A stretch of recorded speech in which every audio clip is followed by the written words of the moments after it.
এই মুহূর্তে হাসনাত আব্দুল্লাহর সাথে চট্টগ্রামে যেই ঘটনা ঘটেছে, এই ঘটনায় নড়ে চড়ে বসেছে খোদ এনসিপি। এমনকি অনেকের মধ্যে আতঙ্ক বিরাজ করছে যে গ্যাজেট প্রাপ্ত বীর হাসনাত আব্দুল্লাহকে যদি এই পরিণতি করা হয়, তাহলে আগামী দিনগুলোতে কি পরিণতি হবে বাকিদের। জনগণের ভোটে নির্বাচিত একটি সরকারকে রাস্তার সহিংসতা এবং সুপরিকল্পিত ষড়যন্ত্রের মাধ্যমে সরিয়ে দেওয়া হয়েছে।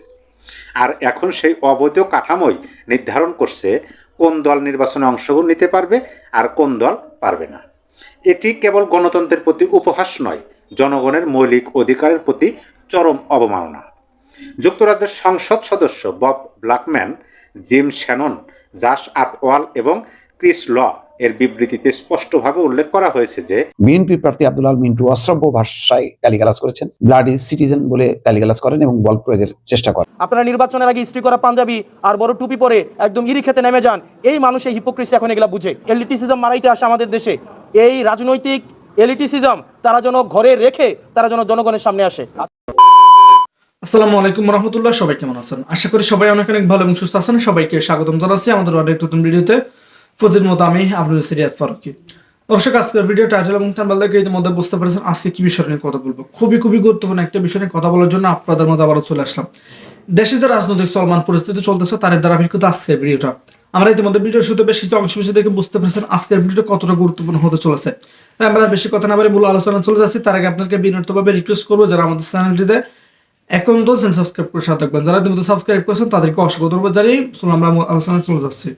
আসসালামু আলাইকুম প্রিয় দর্শক, আওয়ামী লীগ বিহীন নির্বাচনের স্বাদ বোধহয় মিটতেই চলেছে। দেখেন, যে কোনো কিছু স্বাদ আছে। আপনি যদি ভালো কাজ করেন ভালো স্বাদ পাইবেন, মন্দ কাজ করলে মন্দ স্বাদ পাইবেন। এটা স্বাভাবিক বিষয়। মানে এই পৃথিবীর নিয়ম এরকম, প্রকৃতির নিয়মটা এরকম যে আপনি যেমন কর্ম করবেন তেমনই ফল পাবেন। এখন আওয়ামী লীগ বিহীন একটা নির্বাচন অনুষ্ঠিত করতে যাচ্ছে অনুর সরকার, যদিও তিনি ভর দিয়ে বোঝানোর চেষ্টা করতেছেন যে 12 ফেব্রুয়ারি নির্বাচন হবেই, একদিন আগেও না একদিন পরে না। দেখবেন যে তিনি যে কোনো জায়গায় যার সাথে কথা বলুক না কেন, হয়তো কিছুদিন আগে জাতিসংঘের শান্তি মিশনে আমাদের 12 জন সৈনিক যে মারা গেলেন, সেইটাকে কেন্দ্র করে জাতিসংঘের মহাসচিব অ্যান্তোনিও গুতেরেস প্রধান উপদেষ্টাকে শোক বার্তা জানানোর জন্য তিনি ফোন করছিলেন। সেখানেও নির্বাচন বিষয় তিনি বলছেন যে 12ই ফেব্রুয়ারি নির্বাচন হবে, একদিন আগেও না পরেও না। বাংলাদেশ এইভাবে এগেতেছে, এই ধরনের কথা বলছেন। তার এই ধরনের বক্তব্যের পরিপ্রেক্ষিতেই আমাদের সন্দেহটা আরও তীব্র হয় যে যদি সত্যি 12ই ফেব্রুয়ারি নির্বাচন হয়, তাহলে তাকে প্রমাণ করার জন্য বারবার ওইভাবে কথা বলে কেন যে 12ই ফেব্রুয়ারি হবে, একদিন আগেও না একদিন পরেও না। মানে এটা কিন্তু সন্দেহর জন্ম দেয়। যাই হোক, যদিও দেখা যাচ্ছে যে সময় যত এগোচ্ছে, এই তো বিএনপির স্থায়ী কমিটির সদস্য জনাব সালাউদ্দিন আহমেদ তিনি স্পষ্টভাবে বলছেন যে একটা রাজনৈতিক দল এবং নির্বাচন কমিশন, মানে রাজনৈতিক দল আছে এবং নির্বাচন কমিশন, তারা সূক্ষ্মভাবে নির্বাচন বর্জনের জন্য কাজ করতেছেন, এরকম কিন্তু অভিযোগ করছেন বিএনপির স্থায়ী কমিটির সদস্য সালাউদ্দিন আহমেদ। মানে এটা বিএনপির বক্তব্য। যাই হোক, যদিও সন্দেহ আছে, ইফ আছে, বাট আছে, তারপরও এই নির্বাচন নিয়ে কিন্তু বহির্বিশ্ব থেকে ব্যাপকভাবে চাপ আসতেছে ইউনূস সরকারের উপর। আওয়ামী লীগ বিহীন নির্বাচন করবে এবং আন্তর্জাতিক সম্প্রদায়ের যেভাবে সতর্ক বার্তা প্রেরণ করা হইতেছে ডক্টর ইউনূসের কাছে, সেইটা দিয়ে অলরেডি তিনি স্বাদ গ্রহণ করা শুরু করছেন যে আওয়ামী লীগ বিহীন নির্বাচন বাংলাদেশের স্বাদ কীরকম। আমি আজকে আপনাদেরকে একটা লেখনী পড়ে শোনাবো, বিস্তারিতভাবে লেখা আছে সেখানে। এই লেখাটা আপনারা পাবেন বাংলাদেশ আওয়ামী লীগের ভেরিফাইড ফেসবুক পেজে। আপনারা চাইলে তাদের পেজে যাইতে পারেন, সেখানে ব্লু ভেরিফাই করা আছে। 4.2 মিলিয়ন ফলোয়ার, এটা মানে শতভাগ নিশ্চিত আওয়ামী লীগের অফিসিয়াল ভেরিফাইড ফেসবুক পেজ। সেখানে আমি যে মুহূর্তে ভিডিওটা করতেছি, এখন 17 জানুয়ারি 4:50 ঠিক আর 1 ঘন্টা আগে তারা এই পোস্টটা দিয়েছেন। তাদের সম্পূর্ণ পোস্টটা আমি পড়লাম, পরে আমার কাছে মনে হলো যে হ্যাঁ, তারা যে বাস্তবিক চিত্রগুলো তুলে ধরছে এই বিষয়গুলো সবারই জানা যায়। যদিও তাদের ফ্যান ফলোয়ার অনেক, 4 মিলিয়ন, মানে প্রায় 40 লক্ষ 45 লক্ষ 4.2 যেহেতু, তারপরও আমার দর্শকদের উদ্দেশ্যে আমি জানানো বোধ করলাম, মানে এটা সবারই জানা উচিত দলমত নীতি নির্বিশেষে, কারণ অনেক তথ্য তারা এখানে দিয়েছে। তাদের এই লেখনীটা আমি আপনাদেরকে প্রথম থেকে একেবারে শেষ পর্যন্ত কোট আনকোট করে পড়ে শোনাই। আশা করি আপনারা খুব মনোযোগ সহকারে শোনার চেষ্টা করবেন, কারণ অনেক গুরুত্বপূর্ণ তথ্য আছে এর মধ্যে। দেখেন, তারা লেখাটি শুরু করেছে এরকম, মানে শিরোনামটা দিচ্ছে এরকম: আওয়ামী লীগ ছাড়া নির্বাচন নয়, নাম সর্বস্ব প্রহসন, আন্তর্জাতিক সতর্কতা। এই শিরোনামে তারা লেখাটা লিখেছেন। যুক্তরাজ্যের 4 সংসদ সদস্যের সাম্প্রতিক বিবৃতি মোহাম্মদ ইউনূসের তথাকথিত অন্তর্বর্তী সরকারের মুখোশ আরও একবার খুলে দিয়েছে। 2024 সালের জুলাই মাসে বিদেশি অর্থায়নে পরিচালিত সুপরিকল্পিত দাঙ্গার মাধ্যমে জনগণের নির্বাচিত সরকারকে উৎখাত করে ক্ষমতা দখলকারী এই অবৈধ কাঠামো এখন ফেব্রুয়ারিতে আরেকটি নির্বাচনী প্রহসনের আয়োজন করতে চলেছে। কিন্তু বাংলাদেশের সর্ববৃহৎ ও ঐতিহ্যবাহী রাজনৈতিক দল আওয়ামী লীগকে নিষিদ্ধ করে যে নির্বাচনের পরিকল্পনা করা হচ্ছে তা কোনোভাবেই গণতান্ত্রিক বলে বিবেচিত হতে পারে না। ইউনূস এবং তার দোসররা যেভাবে সামরিক বাহিনীর ছত্রছায়ায় এবং ইসলামী জঙ্গি সংগঠনগুলোর সহায়তায় ক্ষমতায় এসেছেন, তা বাংলাদেশের সাংবিধানিক ব্যবস্থার প্রতি সরাসরি আঘাত। জনগণের ভোটে নির্বাচিত একটি সরকারকে রাস্তার সহিংসতা এবং সুপরিকল্পিত ষড়যন্ত্রের মাধ্যমে সরিয়ে দেওয়া হয়েছে। আর এখন সেই অবৈধ কাঠামোই নির্ধারণ করছে কোন দল নির্বাচনে অংশগ্রহণ নিতে পারবে আর কোন দল পারবে না। এটি কেবল গণতন্ত্রের প্রতি উপহাস নয়, জনগণের মৌলিক অধিকারের প্রতি চরম অবমাননা। যুক্তরাজ্যের সংসদ সদস্য Bob Blackman, gym Shannon, জাস Athwal এবং ক্রিস ল এর বিবৃতিতে স্পষ্টভাবে উল্লেখ করা হয়েছে যে ব্যাপক জনসমর্থন রয়েছে এরকম রাজনৈতিক দলগুলোকে নিষিদ্ধ করা জাতিসংঘ এবং যুক্তরাজ্য সহ বাংলাদেশের দীর্ঘদিনের মিত্র দেশগুলোর নির্দেশনার সম্পূর্ণ বিপরীত। বিএনপি প্রার্থী আব্দুল আল মিন্টু অশ্রাব্য ভাষায় গালিগালাজ করেছেন, ব্লাডি সিটিজেন বলে গালিগালাজ করেন এবং বল প্রয়োগের চেষ্টা করেন।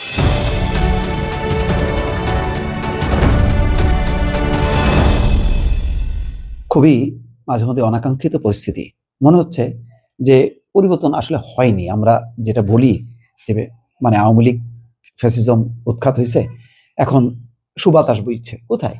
আওয়ামী লীগ নাই পার হয়েছে, কিন্তু বাকি যারা আছে তাদের মধ্যে সুসম্পর্কটা কেমন? আজকে নির্বাচন কমিশনে তেমন একটা ঘটনা ঘটছে আব্দুল আল মিন্টু এবং হাসনাত আব্দুল্লাহর মধ্যে, বাক বিতণ্ডা, উত্তপ্ত পরিস্থিতি। আচ্ছা চিন্তা করেন তো, বাদ দেন হাসনাত আব্দুল্লাহ এনসিপির নেতা, তার বয়স কত? তাহলে এই বয়সী একটা ছেলের সাথে আব্দুল্লাহ আল মিন্টুর মতন একজন এত বয়োজ্যেষ্ঠ একটা মানুষের বাক বিতণ্ডা, এটা কি মানায়? রাজনৈতিক সম্পর্কের বাইরেও তো একটা ব্যক্তিগত সম্পর্ক থাকে, সেই সম্পর্কটা তাহলে কোথায় থাকলো? দ্বৈত নাগরিকত্ব নিয়ে বিষয়টা পরিষ্কার না, কিন্তু ঘটনা তো ঘটছে। মানিকগঞ্জ 3 আসনের ধানের শীর্ষের প্রার্থী আফরোজা খানমের মনোনয়নপত্র বৈধতার বিরুদ্ধে আপিলের শুনানি চলাকালে ঘটনা ঘটে। আইনজীবীদের ব্যাখ্যা শেষে কমিশন দুপুরে আধা ঘন্টার জন্য শুনানি মুলতবি করলে কমিশন কক্ষ ত্যাগের পর আইনজীবীদের মধ্যে বাদানুবাদ শুরু হয়। এই সময় সেখানে উপস্থিত বিএনপি প্রার্থী আব্দুল আল মিন্টু বিরোধী পক্ষের উদ্দেশ্যে ক্ষোভ প্রকাশ করেন। এতে অডিটোরিয়ামে অন্য শুনানির জন্য উপস্থিত, অন্য শুনানি অর্থাৎ অন্য একটা ঘটনায় যে শুনানির জন্য সেখানে উপস্থিত মানে হাসনাত আব্দুল্লাহ আপত্তি জানালে দুজনের মধ্যে বাকবিতণ্ড হয়। অর্থাৎ দ্বৈত নাগরিকত্বের ব্যাপারে হয়তো আব্দুল্লাহ মিন্টু আর হাসনাত আব্দুল্লাহ, ওই যে মঞ্জুল হাসান মুন্সি, তার যে প্রার্থিতা বাতিলের ব্যাপারে আবেদন, দুইটা ভিন্ন ঘটনা। কিন্তু হাসনাত আব্দুল্লাহ যে মানে দুই পক্ষের আইনজীবীরা বাকবিতণ্ডা করছে, সেখানে আব্দুল আল মিন্টু হয়তো ইন করছে, সে হয়তো উত্তেজিত হয়ে কথা বলছে, তখন ইন করছে হাসনাত আব্দুল্লাহ। এক পর্যায়ে তাবিদ আওয়াল, তার বাবা আব্দুল্লাহ আওয়াল মিন্টুকে কমিশন থেকে সরিয়ে নিয়ে যান। পরে আইন শৃঙ্খলা পরিস্থিতি নিয়ন্ত্রণে নিয়ে আসে। তার মানে তাবিদ আওয়াল তার বাবা আব্দুল্লাহ আল মিন্টুকে সরাই নিয়ে যায়, তারপরে পরিস্থিতি নিয়ন্ত্রণ হয়। বিরতির পর শুনানি শুরু হলে হাসনাত আব্দুল্লাহ কমিশনের কাছে অভিযোগ তুলে ধরেন। তিনি বলেন, বিএনপি প্রার্থী আব্দুল আল মিন্টু অশ্রাব্য ভাষায় গালিগালাজ করেছেন, ব্লাডি সিটিজেন বলে গালিগালাজ করেন এবং বল প্রয়োগের চেষ্টা করেন। এ সময় এনসিপির এই নেতা ইসির কাছে রুলিং দাবি করেন। পরে গণমাধ্যম কর্মীদের কাছে হাসনাত আব্দুল্লাহ বলেন, যারা এলিটিসিজম দেখাতে আসে তারা রাজনৈতিক এলিটিসিজম বাসায় রেখে তারপর যেন বের হন। আপনি ব্লাডি সিটিজেন বলবেন আবার তাদের কাছে ভোট চাইবেন, সেটি হবে না। আব্দুল্লাহ আল মিন্টুকে উদ্দেশ্য করে হাসনাত আব্দুল্লাহ বলেন, তার মতো বিদেশে টাকা পাচারকারী এলিট ব্রিড আওয়ামী লীগের সঙ্গে আতাত করে নিজেদের ব্যবসা ঠিক রাখে। রক্তের উপর দাঁড়িয়ে যারা ব্যবসা করেন, সেফ এক্সিট নেন, তাদের 24 পরবর্তী বাংলাদেশে দেখতে চাই না। তিনি বলেন, স্বয়ং ইসির সামনে যেভাবে অন্য মানুষকে প্রহার করা হয়েছে তা অগ্রহণযোগ্য। অন্য প্রার্থীদের নিরাপত্তা ইসি কিভাবে নিশ্চিত করবে? ইসি হাদির ঘটনাকে বিচ্ছিন্ন ঘটনা বলার চেষ্টা করেছেন। যাই হোক, অন্য প্রসঙ্গে সে বিক্ষোভ প্রকাশ করছে, ওখানে কি কাউকে মারছে কিনা যাই না। তবে এই রিপোর্টের একটা দুর্বলতা হলো যে আব্দুল আল মিন্টুর বক্তব্য এখানে নেই। আব্দুল আল মিন্টু আসলে কি বলতে চান এই বক্তব্য থাকলে বোঝা গেল। কিন্তু আমি তার চেয়ে বড় কথা হলো যে পারস্পরিক সম্পর্ক যদি এইভাবে হয়, সামনে পার্লামেন্ট আছে, আরো কত বিষয় আছে। এখন রাজনৈতিক দলগুলো গণতন্ত্র মানেই তো এক পক্ষ আর এক পক্ষের মুখোমুখি হবে, তারা যুক্তি তর্ক দেবে, তারপর যেটা সবার কাছে গ্রহণযোগ্য হবে বা সংখ্যাগরিষ্ঠ যেটা মনে করবে সেটাই অনুমোদিত হবে। কিন্তু সম্পর্কের এই অবস্থাটা যদি থাকে তাহলে তো মুশকিল হয়ে যাবে। তাহলে তো সেই হাসিনাকে তাড়ায় লাভ হলো কি? এই প্রশ্নটা তো বারবার আসবে। হাসিনাকে তাড়ানোর পরও তো দেখা যাচ্ছে বাকি যারা থাকলো হাসিনা বিরোধীরা, তাদের মধ্যে ঐক্য নেই। তাছাড়া সিনিয়র জুনিয়রদের মধ্যে পারস্পরিক সম্পর্কের এরকম অবনতি হবার তো কথা না। হচ্ছে কেন? প্রশ্ন আমার দর্শক। আপনারা নির্বাচনের আগে ইস্ত্রি করা পাঞ্জাবি আর বড় টুপি পরে একদম ইরি খেতে নেমে যান। এই মানুষ এই হিপোক্রিসি এখন এগুলা বুঝে। এলিটিসিজম মারাইতে আসে আমাদের দেশে। এই রাজনৈতিক এলিটিসিজম তারা যেন ঘরে রেখে তারা যেন জনগণের সামনে আসে। আজকে দ্বৈত নাগরিকত্বের বিষয়ে যে যারা দেখা গিয়েছে বাংলাদেশের একটা অংশ আছে যারা হচ্ছে শুধু নির্বাচনের আগেই, একটা কথা আছে না যে ভ্রমণ ঘুরে ঘুরে নতুন বেশে নির্বাচনের কমিশনের কাছে এসে শুধুমাত্র নির্বাচনের সময় আমরা আসি, এসে দেখা যায় যদি নির্বাচনে জিতে যাই তখন দেখা যায় আমাদের যেই ডুয়েল সিটিজেনশিপ যেটা থাকে সেটাকে আমরা প্রত্যাহার করি, আর যদি হেরে যাই আবার হচ্ছে আমরা আমাদের স্বস্থানে বেগমপাড়ায় ফিরে যাই। এই প্রবণতাটা কিন্তু আমাদের অনেকের মধ্যেই আছে। ঠিক এই দ্বৈত নাগরিকত্বের বিষয়ে এই কমিশনের সামনে যত লয়ার্স ছিলেন, আমাদের বিজ্ঞ আইনজীবীরা সবাই নিজেদের মধ্যে আলোচনা করছিলেন, কমিশনে সাবমিশন রাখছিলেন, সবাই একটা একাডেমিক সুন্দর ডিসকাশন করছিলেন। প্রত্যেকটা আইনজীবী তারা তাদের মতামত দিচ্ছিলেন এবং কমিশন সেগুলিকে গ্রহণ করছিলেন। অত্যন্ত দুঃখজনক বিষয় হচ্ছে কমিশন এবং প্রত্যেকটা আইনজীবী যখন একটা অত্যন্ত একাডেমিক পরিবেশে তাদের সাবমিশনগুলো রাখছিলেন, ঠিক সেই সময়ে আলোচনা শেষে আব্দুল আওয়াল মিন্টু এক আইনজীবীর কাছে তেরে আসেন, জহিরুল ইসলাম মুসার দিকে তেরে আসেন, তেরে উনাকে ব্লাডি সিটিজেন হিসেবে উনাকে বলেন যে উনি একটা ব্লাডি সিটিজেন এবং উনি হচ্ছেন এলিট ব্রিড। উনি এলিট ব্রিড আর দ্বৈত নাগরিকত্বের বিষয়ে স্ট্রিক্ট অবস্থান রাখার জন্য কমিশনে যারা হচ্ছে সাবমিশন দিচ্ছিলেন সেই সব আইনজীবীদেরকে উনি বলছিলেন উনারা হচ্ছেন ব্লাডি সিটিজেন। তো সেই জায়গাটিতে আমরা প্রতিবাদ করি।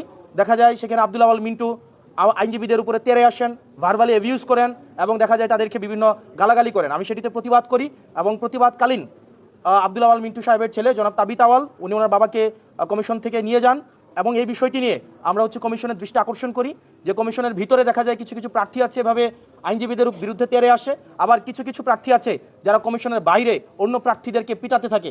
এখন কমিশনের সামনে যদি এই ধরনের অবস্থা চলতে থাকে, কমিশনের ভিতরে যদি এই অবস্থা চলতে থাকে, যারা নির্বাচন করে তাদের নিরাপত্তার আসলে কি হবে? আর যারা এলিটিজমের দেখাইতে চায় 24-এ আমাদের এই 5ই আগস্টের পরে যারা এলিটিসিজম মারাইতে আসে আমাদের দেশে, এই রাজনৈতিক এলিটিসিজম তারা যেন ঘরে রেখে তারা যেন জনগণের সামনে আসে। আপনি জনগণকে ব্লাডি সিটিজেন বলবেন, আবার ভোটের জন্য এই ব্লাডি সিটিজেনের কাছে যাবেন, এই ধরনের দ্বিচারিতা আমরা জনগণ সহ্য করব না। সকল ধরনের পলিটিক্যাল এলিটিসিজম 5ই এই অগাস্টের পরে আমাদের 24 পরবর্তী বাংলাদেশে এই পলিটিক্যাল এলিটিসিজমের বিরুদ্ধে আমাদের এই লড়াইটা ছিল। সুতরাং আব্দুল আওয়াল মিন্টুদের মতো যারা বিদেশে টাকা পাচার করে, যারা বিদেশে থাকে এবং যারা হচ্ছে মেনটেন করে, অর্থাৎ আওয়ামী লীগের সাথে আত্মীয়তা করে, বিভিন্ন বিজনেস করে, স্বরাষ্ট্র মন্ত্রণালয়ে নিজের এই পরিবারের বিভিন্ন বিজনেস টিকায় রাখে, শেখ রাহানার সাথে যারা বিজনেস করে, এই তাদের পলিটিক্যাল এলিটিসিজম যখন মারাইতে আসবে, আমাদের এই সিভিলিয়ানদেরকে যখন বলবে আমরা হচ্ছে ব্লাডি সিটিজেন, সেটা হচ্ছে প্রত্যেকটা নাগরিককে, প্রত্যেকটা যারা ভোটার রয়েছে তাদের প্রত্যেকের মানহানি করে। এবং সেটির জন্য আমরা কমিশনের দৃষ্টি আকর্ষণ করেছি যে কমিশন যেন তাকে ওয়ার্নিং দেয় এবং এই ধরনের আচরণের জন্য পুনরাবৃত্তি না ঘটে। এবং আব্দুল আওয়াল মিন্টু মতো যারা আছেন, আপনাদের মতো যারা আছেন, যারা হচ্ছেন এলিট ব্রিড, আপনারা কোন মুখে আমাদেরকে ব্লাডি সিটিজেন বলে কোন মুখে আবার হচ্ছে গরিবদের কাছে ভোট চাইতে যাবেন? আপনারা নির্বাচনের আগে ইস্ত্রি করা পাঞ্জাবি আর বড় টুপি পরে একদম ইরি খেতে নেমে যান। এই মানুষ এই হিপোক্রিসি এখন এগুলা বুঝে। আপনারা গার্মেন্টস শ্রমিক ফুটপাতে এখন যে যাচ্ছেন ভোট চাইতে ব্লাডি সিটিজেনের কাছে, আপনারা ম্যান্ডেটের জন্য ঠিকই ব্লাডি সিটিজেনদের কাছে আসেন, রাস্তার মধ্যে রক্ত দেয় ব্লাডি সিটিজেনরা। এই ব্লাডি সিটিজেনের রক্তের উপরে দাঁড়িয়ে আপনারা বিদেশে ব্যবসা করেন, ছেলে মেয়েদেরকে বেগম পাড়ায় রাখেন, সেফ এক্সিট নেন, ডুয়েল সিটিজেনশিপ নেন, এবং নিরাপদ যখন দেখেন তখন বাংলাদেশে এসে ব্লাডি সিটিজেনদের রক্তের উপরে দাঁড়িয়ে তখন আবার নির্বাচনে দাঁড়াবেন। আর নির্বাচনে যদি দেখেন উত্তর দক্ষিণ হয়েছে, আবার তখন দেশ থেকে পালিয়ে যাবেন। এই ধরনের বাংলাদেশ আমরা 24 পরবর্তী সময়ে আমরা এই বাংলাদেশ দেখতে চাই না। সেটি নিয়ে আমরা নির্বাচন কমিশন আপত্তি জানিয়েছি এবং সকল আইনজীবী এই জহুরুল ইসলাম মুসার প্রতি যে ধরনের আচরণ করা হয়েছে, এটা সকল আইনজীবীদের প্রতি আমি মনে করেছি এটা তাদের মানহানি করা হয়েছে। এবং কমিশনের মধ্যেই সকল পক্ষের আইনজীবী, শুধুমাত্র যে জহুরুল ইসলাম মুসা না, সকল পক্ষের আইনজীবী, এখানে বিএনপি পন্থী বা অন্যান্য যেই আইনজীবীরা ছিলেন সবাই সেটা এই আব্দুল আওয়াল মিন্টুর আচরণে আহত হয়েছেন এবং তারাও সেখানে ইনস্ট্যান্ট তারা প্রতিবাদ জানিয়েছেন। এখন আমরা কমিশনের দৃষ্টিতে এটি এনেছি এবং এই ঘটনার পুনরাবৃত্তি যেন বাংলাদেশে না ঘটে, এই পলিটিক্যাল এলিটিসিজমের নিপাত অবশ্যই ঘটতে হবে। তারা তাদের মনোজগৎকে চেঞ্জ করতে হবে। এই 24 পরবর্তী বাংলাদেশে এসে 24 পূর্ববর্তী এলিটিসিজমের রাজনীতি যদি তারা করতে চায় তাহলে এই সিভিলিয়ান, এই ব্লাডি সিভিলিয়ানরাই তাদেরকে প্রত্যাখ্যান। এই মুহূর্তে হাসনাত আব্দুল্লার সাথে চট্টগ্রামে যেই ঘটনা ঘটেছে, এই ঘটনায় নড়ে চড়ে বসেছে খোদ এনসিপি। এমনকি অনেকের মধ্যে আতঙ্ক বিরাজ করছে যে গ্যাজেট প্রাপ্ত বীর হাসনাত আব্দুল্লাহকে যদি এই পরিণতি করা হয় তাহলে আগামী দিনগুলোতে কি পরিণতি হবে বাকিদের। সামনে নির্বাচনকে ঘিরে উত্তাপ চলছে রাজনীতির মাঠে। আর এখন কে যে আসলে অন্ধকারে কারে মারে, কারে আপনি দায়ী করবেন, এটা বোঝা একটু কষ্টকর। তো আমার মতন অনেকে নিশ্চয়ই ভাবছেন যে আমাদের জুলাই যোদ্ধা যিনি আছেন হাসনাত আব্দুল্লাহ, তিনি তো অনেক সাহসী, গ্যাজেট প্রাপ্ত বীর, তো তারে মারার মতন এত বড় সাহস কে করলো? তবে এখানে নামগত একটা ফেরকা আছে। হাসনাত আব্দুল্লাহ নামে জুলাই যোদ্ধা বলতে আমরা যাকে চিনি সারা বাংলাদেশে পরিচিত কুমিল্লার সন্তান অর্থাৎ দেবিদ্বারের সন্তান হাসনাত আব্দুল্লাহ। বাট চট্টগ্রামে আরেকজন ছেলে আছে হাসনাত আব্দুল্লাহ, আমাদের দেবিদ্বারের হাসনাত আব্দুল্লাহ না, তিনিও চট্টগ্রামের ছেলে, জুলাই যোদ্ধা এবং কি এই গণঅভ্যুত্থানে আহত এবং গ্যাজেট প্রাপ্ত বীর খেতাব তিনি পেয়েছেন। তার উপর সশস্ত্র হামলার ঘটনা ঘটেছে। গতকালকে রাতে উপজেলার বদুরপাড়া এলাকায় এই ঘটনাটি ঘটে। আর এই ঘটনায় মাইনুদ্দিন নামে আরেক যুবক আপনার হাসনাত আব্দুল্লাহকে বাঁচাতে গিয়ে আহত হয়। তথ্যসূত্র বলছে 15 থেকে 20 জনের একটি সংঘবদ্ধ দল অতর্কিত লাঠি এবং দেশীয় অস্ত্রশস্ত্র নিয়ে এই অতর্কিত হামলা চালায়। হামলাটি ঘটে চট্টগ্রামের চন্দনাইশের বদুরপাড়া পাক্কা দোকান এলাকা থেকে পেট্রোল পাম্পের সামনে যে সড়ক আছে সেখানে। এই ঘটনার পেছনে সাম্প্রতিক একটি রাজনৈতিক কর্মসূচির যোগসূত্র থাকার আশঙ্কা প্রকাশ করা হচ্ছে। নাম প্রকাশে অনিচ্ছুক এক জুলাই যোদ্ধা তিনি বলছেন যে চট্টগ্রাম 14 আসনের বিতর্কিত প্রার্থী জসিমউদ্দিনের মনোনয়ন বাতিল এবং গ্রেফতারের দাবিতে নির্বাচন কমিশনে জুলাই যোদ্ধাদের পক্ষ থেকে একটি স্মারকলিপি প্রদান করা হয়েছিল। ওই স্মারকলিপি প্রদানের কারণেই এই হামলার ঘটনা ঘটে। তো চট্টগ্রাম 14 আসনের বিতর্কিত প্রার্থী জসিমউদ্দিনকে, তিনি সম্ভবত বিএনপির আপনার যিনি প্রার্থী, তো স্বাভাবিকভাবে যদি এরকম কোনো অ্যাক্টিভিটিস ঘটে রাজনৈতিক দল হিসাবে, আমি জানি না যে তিনি জসিমউদ্দিন কি বিএনপির প্রার্থী কিনা, সরি এলডিপির প্রার্থী, চট্টগ্রাম সরি এলডিপি না, এই ঘটনার পর এলডিপির প্রার্থী যে, কারণ এখন তো এনসিপি এলডিপি জামাত ইসলাম তার একটা টিম হয়েছে, এই ঘটনার পর চট্টগ্রাম 14 আসনের এলডিপি প্রার্থী তিনি বলছেন যে আমি স্পষ্টভাবে মনে করি জুলাই যোদ্ধাদের জন্য এখন বাড়তি নিরাপত্তা নিশ্চিত করা রাষ্ট্রের দায়িত্ব। যারা গণতন্ত্রের পক্ষে দাঁড়িয়েছে তাদের নিরাপত্তা বিঘ্নিত হলে নির্বাচন এবং রাজনৈতিক পরিবেশ কখনোই স্বাভাবিক থাকবে না। আর এই ঘটনায় আইনি পদক্ষেপ নিতে যাচ্ছে হাসনাত আব্দুল্লাহ সহ বাকি যারা আছেন তারা। এনসিপি নেতা এই ঘটনার পর তিনি বলেছেন যে আমার অত্যন্ত কাছের ছোট ভাই, আচ্ছা ঠিক আছে, এই দৃশ্য কোনোভাবে তিনি নিতে পারছেন না। হাসান আলী গিয়ে এনসিপির প্রার্থী ছিলেন, পরবর্তীতে 11 দলীয় জোট গঠনের পর চট্টগ্রাম 14